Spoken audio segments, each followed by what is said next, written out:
इज्जतें नीलाम हो रही हैं, हमें अपनी तोद भरने से फुर्सत नहीं है।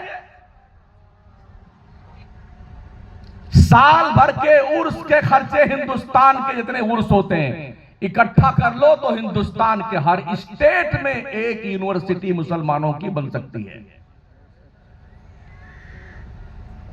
मगर मजाल है कोई इस तरह पेश न करे।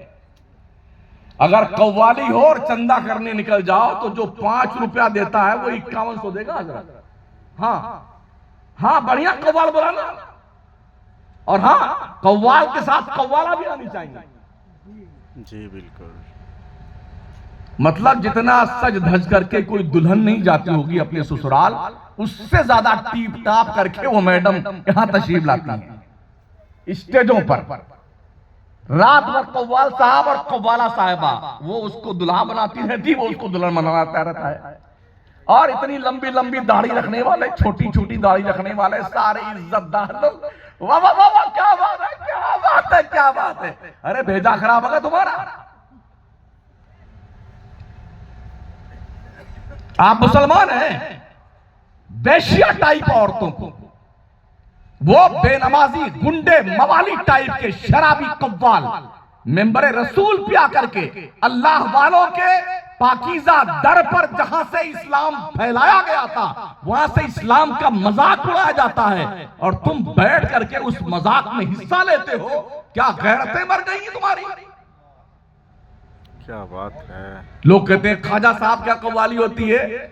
जो नाजायज चीज है वो चाहे ख्वाजा साहब क्या हो, चाहे गौस पाक क्या हो, चाहे मक्का शरीफ में हो, चाहे मदीना शरीफ में हो, वो नाजायज हर जगह नाजायज है। सूफियाए चिश्तिया ने जो कव्वालियां सुनी है जानते और समझते भी कव्वाली किसे कहते हैं।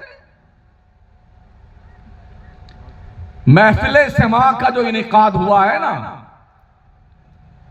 अल्लाह की हम्द पढ़ी जाती थी, पढ़ने वाले दाढ़ी वाले मुशर्रा नमाजी होते थे, बावजू लोग पढ़ते थे। जो सुनने वाले होते थे वो बावजू बैठते थे अदब के साथ में, कोई हु हा फू पा नहीं करता था, अदब से बैठते थे, सुनते थे।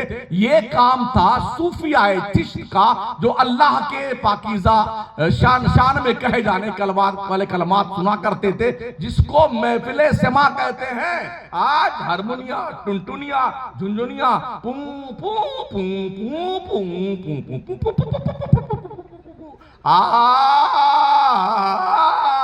आधा घंटा मर्दुदवा करता। वाह वाह वाह वाह, क्या बात है, क्या बात है। अल्लाह कसम इतनी मारे जाओगे ना चमड़ियां सीधी हो जाएंगी तुम्हारी। मजहब इस्लाम पर कलंक लगाते हो तुम लोग। अपने दिल दिमाग से इस कीड़े को बाहर निकाल दो, कव्वाली और ढोल हारमोनिया टुनटुनिया झुनझुनिया का। जिस बुजुर्ग का उर्स करते हो, इस बुजुर्ग के नाम की एक कॉलेज खोलो यहां पर,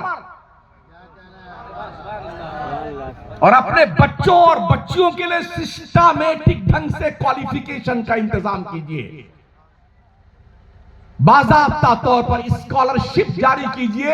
एक लक्ष्य रखिए, टारगेट, कि मुझे जो बच्चे इतने परसेंट लेके आएंगे उनकी फीस इतनी परसेंट हम माफ करेंगे, और ये उनको तमगा दिया जाएगा। इस तरह बच्चों को आगे बढ़ाने का हौसला देना एक पुराना तरीका रहा है। मगर पता नहीं हमारे जिस कौम में नचनिए गवैये और कव्वालों की सताइश और तारीफ की जाए तो उस कौम में नचनिए और गवैये ही पैदा होते हैं। साउथ इंडिया में तकरीर करने गया रमजान शरीफ से पहले, तो मालूम हुआ कोई बच्चा कव्वाल है। उस मरदूद को वहां बुलाया कव्वाली के लिए, तो जो साहेब जिन्होंने बड़ा जलसा करवाया था वो कव्वाली वाला, ब्रेजा गाड़ी इनाम में दिया गया। हाँ, उस कव्वालवा को, खबीस को ब्रेजा गाड़ी इनाम में दिया। एक तो 4 लाख रुपया वो तय करके आता है, इसके अलावा छूट जो मिलती है उसका कोई हिसाब किताब नहीं है। इसलिए कि जब कव्वाल और कव्वाला किसी सेठ का नाम ले ले, क्योंकि वहां से जब कुर्सी से लोग उड़ते हैं ना, तो लगता है शायद इनके मुकद्दर का सितारा तुल हो रहा। वहां से आएंगे यहाँ तो हाँ, क्या नाम देना आपका? फलाने खान साहब। तो वो मैडम यहाँ फलाने खान साहब की तरफ से 500 रुपया। हाँ, मजा आ गया। अब दूसरा खान साहब पगला जाता है, हाँ, कि मेरा भी नाम लिया जाए, तो वो भी 500 लेके उठता है। इस तरह से हमारी कौम के पागलपन का ये मामला रोजमर्रा बाज़ाब्ता मुशाहदे में है, देखा जाता है।